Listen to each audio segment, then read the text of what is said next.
Hi friends, எல்லோருக்கும் வணக்கம். 8 star அப்படிங்கிற டைட்டிலில் ரேணு அண்டு ஹரிணியோட லவ் ஸ்டோரியை தான் நம்ம பார்த்துட்ருக்கோம். பிஃபோராக என்ன நடந்துச்சு அப்படின்னா, ஷர்மிளாவும் அண்டு ரேணுவும் அன்எக்ஸ்பெக்டடாக எதிர்பாராமல் சும்மா வாக் போவாங்க. அந்த டைமில் கரெக்டாக பார்த்தீங்க அப்படின்னா ஹரிணி வீட்டுக்கிட்ட கொஞ்சம் கும்பலாக இருக்கும். இவங்க திடீர்னு அங்கே போவாங்க. அவங்க ஓடி வந்து ரேணுவை ஹக் பண்ணிப்பாங்க. ஸோ இது வரைக்கும் நம்ம பார்த்தோம்.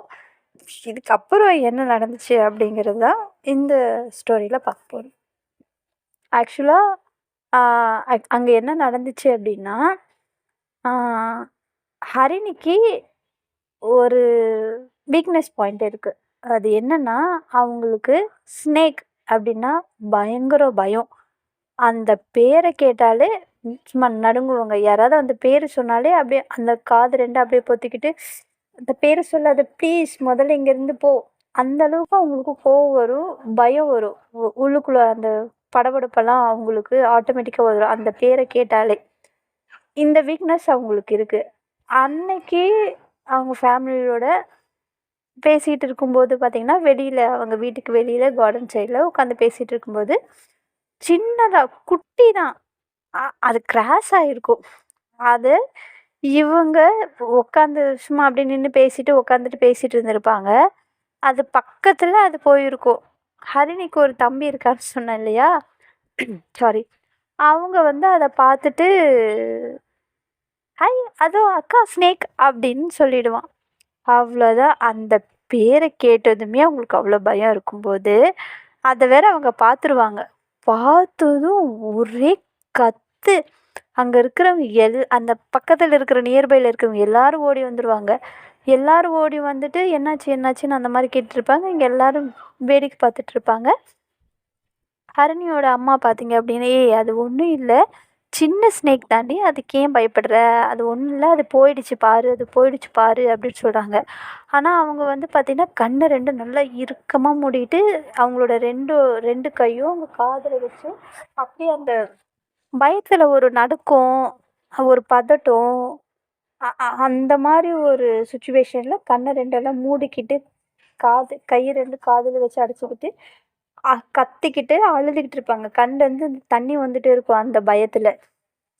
அந்த டைமில் தான் இவங்க அங்கே ரீச் ஆவாங்க. ரீச் ஆனதும் என்ன, ஜஸ்ட்டு ரேணு எதுவுமே சொல்லியிருக்க மாட்டாங்க, என்ன ஆச்சு அவ்வளோதான். அந்த ஒரு வார்த்தை கேட்டதும் ஹரிணி ஓடி வந்து டக்குன்னு அவங்கள ஹக் பண்ணிப்பாங்க. அங்கே இருக்கிற எல்லாருக்கும் ஷாக் ஆகிடும். இவ்வளோ நேரம் நாமெல்லாம் இங்கே தான் நின்றுட்டுருக்கோம், ஸ்னேக்கும் போயிடுச்சு, இவ்வளோ நேரம் நடந்து அந்த பொண்ணை பார்த்து தான் ஹக் பண்ணி இப்படி அழுதுட்டுருக்கா அப்படிம்பாங்க. அப்போது உடனே ரேணு வந்துட்டு கொஞ்சம் சைலண்ட்டாக இருங்க அப்படின்னு சொல்லிட்டு அவங்களுடைய ஷோல்டரில் தட்டி தலையை நீவிட்டு, ஒன்றும் இல்லை, ரிலாக்ஸ், நான் இருக்கேன், நான் இங்கே தான் இருக்கேன், ஃபீல் பண்ணாத, ஒன்றும் இல்லை, ரிலாக்ஸ் ரிலாக்ஸ், ஓகேவா அப்படின்ட்டு அவங்களோட தலையை தடவி விட்டு ஷோல்டரில் தட்டி கொடுத்துட்ருப்பாங்க. அங்கே இருக்கிற அவங்க அம்மா, அவங்க தம்பி, அப்புறம் ரிலேட்டிவ்ஸ் எல்லாம், நெய்பர்ஸ் எல்லாம் பார்த்திங்கன்னா சிரிப்பாங்க அவங்கள பார்த்துட்டு. சின்ன பிள்ளை மாதிரி இதுக்கெல்லாமா போய் சிரிப்பாங்க, சி இப்படி பயப்படுவாங்க அப்படின்னு சொல்லுவாங்க. ஷர்மிளா வந்துட்டு, ஹே என்ன நீ இதுக்கெல்லாம் போய் எப்படி பயப்படுற, இவங்க அசால்ட்டாக அதை பிடிச்சி கையில் பிடிச்சி தூக்கி போடுவாங்க அப்படின்னதும் அவள் அதை அருவருப்பாக ஃபீல் பண்ணி ஏ அப்படின்னு அந்த ஒரு மாதிரியான ரியாக்ஷை வந்து கொடுப்பாங்க. உடனே ரேணு வந்துட்டு அவங்கள பார்த்து, ஷர்மி கொஞ்சம் சைலண்ட்டாக இருக்கியா அப்படின்னு சொல்லுவாங்க. ஓ சாரி அக்கா அப்படிம்பாங்க. இவங்க ஆனால் அந்த அந்த பதட்டத்துலேயும் பயத்துலேயும் அப்படியே ரேணுவை ரொம்ப டைட்டாக பிடிச்சிப்பாங்க. அவங்க ஓகே ரிலாக்ஸ், ஒன்றும் இல்லை அப்படின்னு சொல்லிட்டு கொஞ்ச நேரம் அவங்களா ரிலாக்ஸ் ஆகுற வரைக்கும் அவங்கள பார்த்தீங்க அப்படின்னா ரேணு வந்து எதுவுமே சொல்ல மாட்டாங்க, அப்படியே தான் நின்றுட்டுருப்பாங்க. அவங்கள அப்படியே அவ்வளோ டைட்டாகவும் பிடிச்சிட்ருப்பாங்க. ஓகே, அவங்க எப்போ ரிலாக்ஸ் ஆகி ஃபீல் பண்ணுறாங்களோ அப்போ விடட்டும் அப்படின்னு சொல்லிட்டு அப்படியே விட்டுருப்பாங்களே தவிர அவங்க வந்து விடு அந்த மாதிரி எதுவும் சொல்ல மாட்டாங்க, அவங்கள நகர்த்தவும் மாட்டாங்க. அப்படியே இருந்து அவங்கள ஓகே ரிலாக்ஸ் அப்படின்னு சொல்லிக்கிட்டே இருப்பாங்க. கொஞ்ச நேரத்துக்கு அப்புறம் அவங்களோட சுயநினைவுக்கு வந்து கொஞ்சம் அவங்கள விட்டு விலகி கண்ணை தொடச்சிக்கிட்டு ஸோ சாரி அப்படின்னு சொல்லுவாங்க. It's okay, no problem. தண்ணி ஆண்டி தண்ணி கொடுங்களேன் அப்படின்னு சொல்லிட்டு தண்ணி வாங்கி தண்ணி கொடுத்து உட்கார வச்சு, ஓகே இப்போ ஓகே தானே, நார்மலாக இருக்கல்ல அப்படின்னு கேட்பாங்க ரேணு. ம் ஓகே தான் அப்படின்னு சொல்லுவாங்க. உனக்கு தான் இந்த மாதிரி பூச்செல்லாம் பயம்னு சொல்கிறல்ல, அப்புறம் ஏன் வெளியில் உட்கார, நீ உள்ளே உட்கார வேண்டியதானே அப்படின்னு சொல்லுவாங்க ரேணு. இல்லை இன்னைக்கு லீவ் இல்லையா, எப்போவுமே படிச்சுக்கிட்டே தானே இருக்கேன், ஸோ கொஞ்ச நேரம் அம்மா கூட தம்பி கூட பேசிகிட்டு இருக்கலாம்னு நினச்சேன் அப்படின்னு அவங்க சொல்லுவாங்க. சரி ஓகே ஆண்டி உள்ளே கூட்டிகிட்டு போங்க, எல்லாம் ஓகே தான், அது போயிடுச்சு இனிமேல் வராது, நீங்கள் உள்ளே போங்க அப்படின்னு சொல்லிட்டு அவங்கள எல்லாரையும் சமாதானப்படுத்திட்டு, சரி ஆண்டி நான் கிளம்புறேன் வீட்டுக்கு அப்படின்னு சொல்லிட்டு ரேணு அங்கேருந்து கிளம்பி வந்துடுவாங்க. ஷர்மிளாவும் ரேணு வரும்போது, ஷர்மிளா என்னக்கா அவள் அன்னைக்கு உங்ககிட்ட பேசினதை பார்த்தா ரொம்ப போல்டாக இருப்பான்னு நினச்சேன், இன்னைக்கு குட்டி குட்டி ஸ்னேக்கு இப்படி பயப்படுறா அப்படின்னு சொல்லுவாங்க.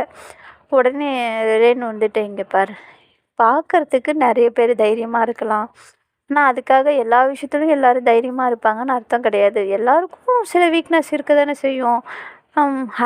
ஹரிணிக்கு பார்த்திங்கன்னா இதில் வீக்னஸ்ஸு, ஸோ ஃப்ரீயாக விடு அப்படின்னு சொல்லிட்டு அவங்க எதுவும் கன்சிடர் பண்ணிக்காம நார்மலாக வருவாங்க. ரேணு யாருக்கிட்டேயும் க்ளோஸாக அட்டாச் ஆகவே மாட்டாங்க, ஒரு லிமிட்டுக்கு மேலே வச்சுக்க மாட்டாங்க. அதனால் அவங்க வந்து அந்த விஷயத்த அப்போதைக்கு ஓகே விடு, எல்லாம் நார்மலாகிடுச்சுல, கன்சிடர் பண்ணிக்கல அப்படின்ட்டு, சரி வா வீட்டுக்கு போகலாம் அப்படின்ட்டு 2 பேர் அகைன் நார்மலாக கம்யூனிகேட் பண்ணிக்கிட்டு வீட்டுக்கு போயிடுவாங்க. அடுத்த நாள் சண்டேயில் பார்த்தீங்க அப்படின்னா அவங்க அப்பா இருந்துட்டு, இன்றைக்கி எனக்கு கொஞ்சம் வேலை இருக்குமா, ஆஃப் டேயில் இருந்தால் இருக்கும், நானும் அம்மாவும் போக வேண்டிய ஒரு வேலை இருக்குது, ஆக்சுவலி அவங்க ஒரு கம்பெனிக்கு வேலைக்கு போயிட்டுருப்பாங்க, இருக்குமா, ஸோ நீ எப்பயும் போல் வீட்டில் இரு, நான் இன்றைக்கி முடிஞ்ச அளவுக்கு சீக்கிரம் வர பார்க்குறேன், மேபி ஆஃப் டேயில் வந்துடுவோம் அப்படின்ட்டு அவங்க அம்மாவும் அப்பாவும் ஆஃபீஸுக்கு கிளம்பிடுவாங்க. அன்னைக்கு ரேணு வந்துட்டு சொல்லுவாங்க, இல்லைம்மா எனக்கு என்னமோ தெரில, ஒரு மாதிரியாக இருக்குது, நீங்கள் இன்றைக்கி வேலைக்கு போய் தான் ஆகணுமா அப்படி சொல்லுவாங்க. என்ன ஆச்சு ரேணு உனக்கு, ஏன் இப்படி பேசுகிற, நீ எப்பவும் இப்படி பேச மாட்டியா அப்படி, என்னன்னு தெரியலம்மா, ஏதோ கொஞ்சம் மனசு ஒரு மாதிரி பதட்டமாக இருக்குது அப்படின்னு சொல்லுவாங்க ரேணு. அந்த மாதிரியெல்லாம் ஒன்றும் இல்லை, ரிலாக்ஸாக இரு, நான் போயிட்டு உனக்கு உடனே ஃபோன் பண்ணுறேன் அப்படின்னு சொல்லுவாங்க. சரிம்மா பார்த்து போங்க அப்படின்னு சொல்லுவாங்க ரேணு. ஓகே அப்படின்னு சொல்லிவிட்டு அவங்களும் வேலைக்கு கிளம்பிடுவாங்க. சொன்ன மாதிரி அகெயின் அங்கே போயிட்டு ரீச் ஆகிட்டு அவங்களுக்கு கால் பண்ணுவாங்க, இங்கே சேஃபாக தான் இருக்குது, இந்த பிரச்சனை இல்லை, நீ சாப்பிட்டு ரெஸ்ட் எடு அப்படின்னு சொல்லிடுவாங்க. ஆனால் ரேணுக்கு பார்த்திங்கன்னா அன்னைக்கு ஒரு டிஃப்ரெண்ட்டாக ஃபீல் பண்ணுவாங்க. ஒரு மாதிரி ஒரு உள்ளுணர்வு சொல்லுவாங்க இல்லையா, ஒரு சேடாகவோ இல்லை ஏதோ தப்பாக நடக்கிற மாதிரி ஒரு உள்ளுணர்வு ஃபீல் பண்ணுவாங்க அவங்க. அதையே திங்க் பண்ணிக்கிட்டே இருப்பாங்க, என்ன ஆச்சு இன்னைக்கு நமக்கு, ஏன் இந்த மாதிரி இருக்குது அப்படின்னு சொல்லிட்டு அவங்க யோசிச்சுக்கிட்டே இருப்பாங்க. சரி ஓகே, சரி நம்ம எப்பயும் போல் ஏதாவது ஒர்க் பார்க்கலாம், பார்த்தா கொஞ்சம் நார்மலாகிடுவோம் அப்படின்ட்டு அவங்களுடைய கவிதை புக்கு எடுத்து எழுத ட்ரை பண்ணுவாங்க. ஆனால் அவங்களோட மைண்ட் சுத்தமாக அதுக்கு போகாது. ஏன்னா அவங்க ரிலாக்ஸேஷனில் இருந்தால் தானே அதை அவங்க பண்ணவே முடியும். அவங்க அந்த மைண்ட் செட்லேயே இல்லைல்ல, அதனால் அவங்களால அதில் கரெக்டாக ஃபோக்கஸ் பண்ண முடியாமல் தடுமாறுவாங்க. ஓகே இதுவும் செட் ஆகலை, சாங்ஸ் அது கேட்போம் அப்படின்ட்டு சாங்ஸ் ப்ளே பண்ணுவாங்க. அங்கே சாங்ஸ் ப்ளே ஆனாலுமே அவங்களுக்குள்ளே இருக்கிற அந்த பதட்டம், அந்த பயம் அது இருந்துக்கிட்டே தான் இருக்கும். இல்லை என்னன்னு தெரில, ஏன் இன்றைக்கி இப்படி இருக்குதுன்னு தெரியல. அகைன் அவங்க பேரண்ட்ஸ்க்கு கால் பண்ணுவாங்க. அம்மா ஓகேவாம்மா எல்லாம் அப்படின்னு கேட்பாங்க. அப்போ உடனே அவங்க அம்மா இருந்துட்டு, இங்கே பாரு வேணும், இங்கே ஒன்றும் இல்லை, நல்லா தான் இருக்கும், நானும் அப்பாவும், டோன்ட் வரி, நீ சாப்பிட்டியா அப்படின்னு கேட்பாங்க. அம்மா இப்போ தான், சரி ஓகேம்மா நீங்கள் பாருங்கள் அப்படின்ட்டு ஃபோனையும் வச்சுடுவாங்க. வச்சதுக்கப்புறம் ஷர்மிளா வந்து வீட்டுக்கு வருவாங்க. வீட்டுக்கு வந்துட்டு டோர் லாக் பண்ணுவாங்க. டோர் லாக் பண்ணிவிட்டு, யார் உள்ளே வாங்க அப்படின்னு சொல்லுவாங்க. நான் தான்க்கா அப்படிம்பாங்க. உள்ளே வா ஷர்மிளா அப்படிம்பாங்க. என்னாச்சுக்கா இன்றைக்கி உங்கள் வாய்ஸ் கொஞ்சம் டல்லாக இருக்குது அப்படின்னு கேட்பாங்க ஷர்மிளா. இல்லை என்னன்னு தெரில, ஏதோ கொஞ்சம் பதட்டமாக ஒரு மாதிரி ஃபீலாக இருக்குது, அது எக்ஸாக்டாக என்னன்னு சொல்ல தெரியல அப்படின்னு சொல்லுவாங்க. சரிக்கா நானும் வீட்டில் அப்பா அம்மாவும் கொஞ்சம் வெளில கிளம்புறோம் அப்படின்னு சொல்லுவாங்க. ஓ அப்படியா எப்போ போகிறீங்க? இன்னும் கொஞ்ச நேரத்திலக்கா அப்படின்னு சொல்லுவாங்க. சரி ஓகே. ஆ, ஷர்மிளா, ஹரி வீட்டுக்கு ஒரு வாட்டி போயிட்டு வரலாமா அப்படின்னு சொல்லுவாங்க. உடனே ஷர்மிளா வந்துட்டு என்ன ஹரி வீட்டுக்கா? ஆக்சுவலி நீங்கள் யார் வீட்டுக்கும் வரமாட்டீங்களே, இது என்ன புதுசா ஹரி வீட்டுக்கு நீங்கள் கூப்பிடுவீங்க? நான் கூப்பிட்டாலே வேண்டாம்பீங்க, இப்போ என்ன புதுசா? இல்லை என்னன்னு தெரியல, நேற்று வேறு அந்த மாதிரி நடந்துச்சு இல்லையா? ஆ, ஸோ அதான் போய் பார்த்துட்டு வரலான்னு நினைக்கிறேன், நீ வரியா அப்படின்னு கேட்பாங்க. இல்லைக்கா வீட்டில் திட்டுவாங்க, ஏன்னா கிளம்பிட்டோம்ல வெளியில் அப்படின்னு சொல்லுவாங்க ஷர்மிளாவும். சரி ஓகே நானே போயிட்டு வரேன் அப்படின்ட்டு அவங்க பிரதர்கிட்ட டே நான் இந்த மாதிரி ஹரி அக்கா வீட்டுக்கு போகிறேன், நீ இங்கேயே இரு அப்படின்னு சொல்லி. இல்லைக்கா நான் விளையாட போகிறேன் பசங்களோட அப்படின்னு. சரி ஓகே நீ டோர் லாக் பண்ணிவிட்டு நீ போ அப்படின்னு சொல்லிட்டு அவங்க தம்பிக்கிட்ட சொல்லிவிட்டு போயிடுவாங்க.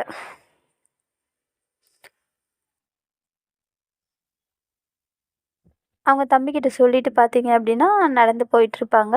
போயிட்டு அங்கே பார்த்தீங்க அப்படின்னா அவங்களோட டோர் வந்து பே வெளி சைடை பார்த்தீங்க அப்படின்னா லாக் பண்ணியிருக்கும். லாக்னா பூட்டி இல்லை, ஜஸ்ட்டு லாக் பண்ணியிருப்பாங்க. என்ன இது வெளியில் ஜஸ்ட் லாக் பண்ணியிருக்காங்க, எப்போவுமே அந்த ஆண்டி உள்ளே இருந்தால் உள்ளே தானே லாக் பண்ணுவாங்க, இது என்ன வெளியே லாக் பண்ணியிருக்காங்கன்னு சொல்லிட்டு அங்கே போயிட்டு காலிங் பெல் அடிப்பாங்க. எந்த ரியாக்ஷனும் வராது. என்ன யாரையும் காணோம் அப்படின்ட்டு ஆன்ட்டி ஆன்ட்டி அப்படின்னு சத்தம் போட்டுக்கிட்டே அந்த டோரை ஓப்பன் பண்ணி உள்ளே போயிட்டு ஃபஸ்ட்டு அவங்க வீடு எப்படி இருக்குன்னா, ஃபஸ்ட்டு டோர் ஓப்பன் பண்ணி கிச்சன் ரூம் தான் இருக்கும். கிச்சன் ரூம் எட்டி பார்ப்பாங்க, அங்கேயும் யார் டோர் லாக்கில் தான் இருக்கும். அதுவும் ஓப்பன் பண்ணி பார்ப்பாங்க, யாரும் இருக்க மாட்டாங்க. அகைன் கொஞ்சம் ஒரு ஸ்டெப்பு பேக் வந்து சைடில் திரும்பி போகிற மாதிரி இருக்கும், ரைட் சைடு திரும்பி கொஞ்சம் தூரம் ஒரு 3 ஸ்டெப்பு எடுத்து வச்சோன்னா லெஃப்ட் சைடில் இன்னொரு ரூம் டோர் வரும். அதை ஓப்பன் பண்ணி இப்போ பார்த்தோம் அப்படின்னா அதை லாக் பண்ணுவாங்க ஃபஸ்ட்டு, யாரும் எந்த ரியாக்ஷனும் பண்ண மாட்டாங்க. சரின்ட்டு இவங்களே ஓப்பன் பண்ணுவாங்க. ஓப்பன் பண்ணிவிட்டு பார்த்தா அப்படின்னா வீட்டில் யாரும் இருக்க மாட்டாங்க. ஹரிணி மட்டும் பார்த்திங்க அப்படின்னா படுத்திருப்பாங்க. இவங்க இருந்துட்டு கூப்பிடுவாங்க ஹரி, ஹரிணி, ஹரிணின்னு கூப்பிடுவாங்க. No reaction. என்னாச்சு இப்படியே இந்த நேரத்துக்கு மணி 10:30 மணிக்கு மேலாச்சு இப்படி தூங்கிட்டு இருக்கா அப்படின்ட்டு, சரி ஓகே நம்ம என்னன்னு போய் பார்க்கலாம் அப்படின்ட்டு அவங்க பக்கத்துக்கு போய் ஜஸ்ட்டு டச் பண்ணுவாங்க. டச் பண்ணும்போது தான் அவங்க வந்து கொஞ்சம் ரியலைஸ் பண்ணுவாங்க. ஏன்னா அவங்க பாடி செவ்வியர் ஃபீவர், பயங்கர ஃபீவராக இருக்கும். இவங்க கை கொஞ்சம் ஜில்லுன்னு இருக்கிறதுனால அவங்க கைக்கு பட்டதும் அப்போ தான் அவங்க கான்சியஸ்க்கு வந்து லேசாக கண்ணை திறப்பாங்க. பாதி தான் கண்ணை திறப்பாங்க, முழுசாக கூட திறக்க மாட்டாங்க. அப்போ இருந்துட்டு இவங்க கேட்பாங்க, ஏ ஹரி, ஹரி ஹரி என்னாச்சு வீட்டில் யாரையும் காணோம், இப்படி ஃபீவர் அடிக்குது, வீட்டில் ஆன்ட்டி எங்கன்னு கேட்பாங்க. அவங்க கான்சியஸில் இல்லையே, அவங்க எப்படி ரிப்ளை பண்ணுவாங்க? சரி ஓகே இவளை கேட்டு நீ வேலைக்கு ஆகாது அப்படின்ட்டு உடனே அவங்க இருக்கிறது ஒரு ரூரல் ஏரியா. அந்த ஏரியாவில் பார்த்திங்கன்னா கிராமம். அந்த இடத்துல ஹாஸ்பிட்டல்ஸு ஃபெசிலிட்டிஸ் எல்லாம் அவ்வளோ கிடையாது, கொஞ்சம் தூரமாக தான் போகணும். அதுவும் ஈவினிங் 5 o'clock மேலே தான் டாக்டர்ஸ் வந்து அவைலபிளாக இருப்பாங்க.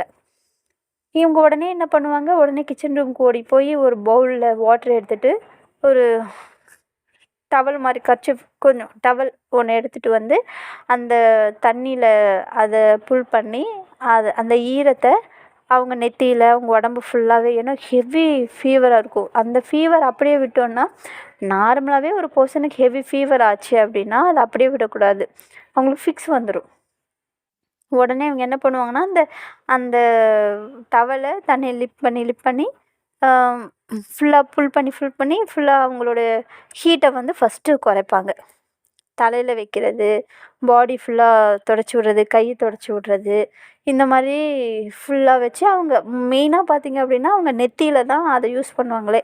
அந்த தண்ணியில் அந்த டவலை முக்கி எடுத்து புழிஞ்சி அவங்க நெத்தியில் போட்டு கொஞ்சம் நார்மல் ஆக்கிட்டு கொஞ்சம் அவங்க ஃபீவர் வந்து அந்த ஹீட்டு வந்து கொஞ்சமாக குறையும். அப்போ உடனே என்ன பண்ணுவாங்க அப்படின்னா ஹரி கொஞ்சம் அவங்க ரியலைஸ் பண்ணி கொஞ்சம் லைட்டாக கண்ணை திறந்து பார்ப்பாங்க.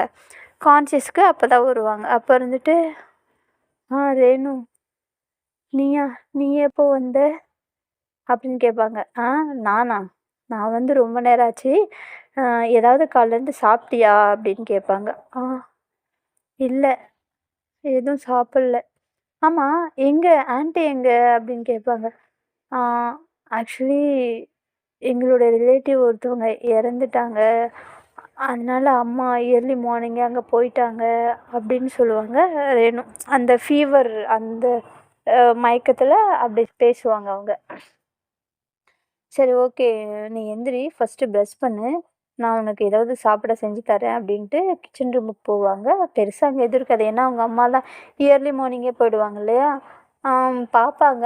இவ்வளோ ஃபீவருக்கு கஞ்சி பெட்டர் அப்படின்ட்டு கொஞ்சமாக அரிசி போட்டு 2 பூண்டு தட்டி போட்டு மிளகு இதெல்லாம் போட்டு நல்லா கொழைய விட்டு அதை கொஞ்சம் சால்ட்டு போட்டு அதை கொஞ்சம் கொஞ்சம் வெது வெதுப்பாக ஒரு ஸ்பூன் போட்டு வந்து அவங்க பக்கத்தில் உட்காந்து அவங்களுக்கு அந்த ஃபுட்டை வந்து ஊட்டி விடுவாங்க. ஊட்டி விட்டு அவங்க ஃபேஸ் எல்லாம் தொடச்சி விட்டுட்டு டேப்லெட்டு ஏதாவது இருக்கா அப்படின்னு கேட்பாங்க. அவங்க வந்து ஃபஸ்ட் எய்ட் பாக்ஸ் ஏதோ இருக்குது பாருங்கள், அதுக்குள்ளே எல்லாமே அம்மா வச்சுருக்காங்க அப்படின்னு சொல்லுவாங்க ஹரி. உடனே அந்த பாக்ஸை எடுத்துகிட்டு வந்து அதை ஓப்பன் பண்ணி அதில் ஃபீவர் டேப்லெட் எதுன்னு எடுத்து பார்த்து அவங்களுக்கு கொடுத்து கொஞ்ச நேரத்துக்கு அப்புறமா உட்கார வச்சு, ஏன்னா சாப்பிட்டதும் தூங்கக்கூடாது இல்லையா, படுக்கக்கூடாது. அதனால் கொஞ்ச நேரம் உட்கார வச்சு அதுக்கப்புறமா அவங்கள படுக்க வச்சு ஓகே படுத்து தூங்கு அப்படின்ட்டு அந்த பெட்ஷீட்டு ஹெவி ஃபீவராக ஹீட்டாக இருக்கும். அதனால் அந்த பெட்ஷீட் எடுத்துகிட்டு வேறு பெட்ஷீட் போட்டு அவங்கள வந்து படுக்க வச்சு நீ தூங்கு ரிலாக்ஸாக அப்படின்ட்டு அங்கேயே இவங்களும் உட்காந்துட்ருப்பாங்க. இவங்களுக்கு கொஞ்ச நேரத்துக்கு அப்புறம் அவங்க அப்படியே தூங்கிடுவாங்க. அவங்க எந்த பொசிஷனில் தூங்குவாங்க அப்படின்னா, ரேணுவோட கை பார்த்திங்க அப்படின்னா அவங்க தலையை அப்படியே நீ விட்ட மாதிரியே இருக்கும். ஹரி வந்து ரேணுவோட கையை வந்து ஹோல்ட் பண்ணியிருப்பாங்க. பக்கத்தில் ஒரு கம்ஃபர்ட் ஜூனில் ஒருத்தவங்களோட கையை நம்ம பிடிப்போம் இல்லையா, அந்த மாதிரி அந்த அவங்களோட இன்னொரு கையை பிடிச்சிப்பாங்க. ரேணு வந்து இன்னொரு கையை வந்து அவங்க தலையில் வச்சு பண்ணிகிட்ருப்பாங்க. அப்பப்போ பார்த்திங்க அப்படின்னா அந்த டவல் வந்து தண்ணியில் புழிஞ்சு வச்சு எடுத்துக்கிட்டும் இருப்பாங்க. ஓகே நீ தூங்கு அப்படின்ட்டு. அதுக்கு கொஞ்ச நேரத்தில் வந்து அவங்க தூங்கிடுவாங்க. தூங்கினதுக்கப்புறம் இவங்களுக்கு என்ன பண்ணுறது தெரியாமல் போர் அடிக்கும். போர் அடிக்கிறதையும் தாண்டி இப்போ இவங்கள அப்படியே விட்டுட்டு போக முடியாது இல்லையா, வீட்டில் வேறு யாரும் இல்லை. அதனால் அவங்க அங்கே தான் இருப்பாங்க. இந்த பக்கம் செல்ஃபில் பார்ப்பாங்க. நம்மள நிறைய படிப்பாளாச்சு, நிறைய புக்ஸ் எல்லாம் வச்சுருப்பாங்க. இவங்களுக்கும் ஸ்டோரிஸு இந்த மாதிரி கவிதை தான் பிடிக்கும். அங்கே பார்ப்பாங்க. சில புக்ஸஸ் இருக்கும். அதை எடுத்து உட்காந்து படிச்சுக்கிட்டே அவங்க பக்கத்துலேயே அப்படியே படுத்து தூங்கிடுவாங்க. இதுக்கப்புறம் என்ன நடந்துச்சு அப்படிங்கிறத நான் நெக்ஸ்ட்டு வீடியோவில் டீட்டெயிலாக எக்ஸ்பிளைன் பண்ணுறேன். நிறைய பேர் கமெண்ட் நல்லாவே பண்ணியிருந்தீங்க, நிறைய சப்போர்ட் பண்ணுறீங்க, தேங்க்யூ. அதே மாதிரி நான் என்ன மிஸ்டேக் பண்ணுறேன் அப்படிங்கிறதையும் சொல்கிறீங்க. எனக்கு அந்த ஃபீலிங்ஸ் வந்து வரமாட்டேங்குது, சாரி. நான் ட்ரை பண்ணுறேன் சரிங்களா. இன்னும் கொஞ்சம் பெட்டராக இல்லை இன்னும் கொஞ்சம் நான் இப்போ வரைக்கும் பெட்டராக சொல்கிறேன்னா எனக்கு தெரியல. பட் நீங்கள் சொல்கிற மாதிரி ஃபீலிங்ஸோடு சொல்ல நான் ட்ரை பண்ணுறேன் ஓகேங்களா. But thank you for your support. உங்கள் சப்போர்ட் இல்லைன்னா என்னால் எதுவுமே பண்ண முடியாது. நான் எதுவுமே என்னால் செய்ய முடியாது. ரொம்ப நல்லா சப்போர்ட் பண்ணுறீங்க, ரொம்ப தேங்க்ஸ்.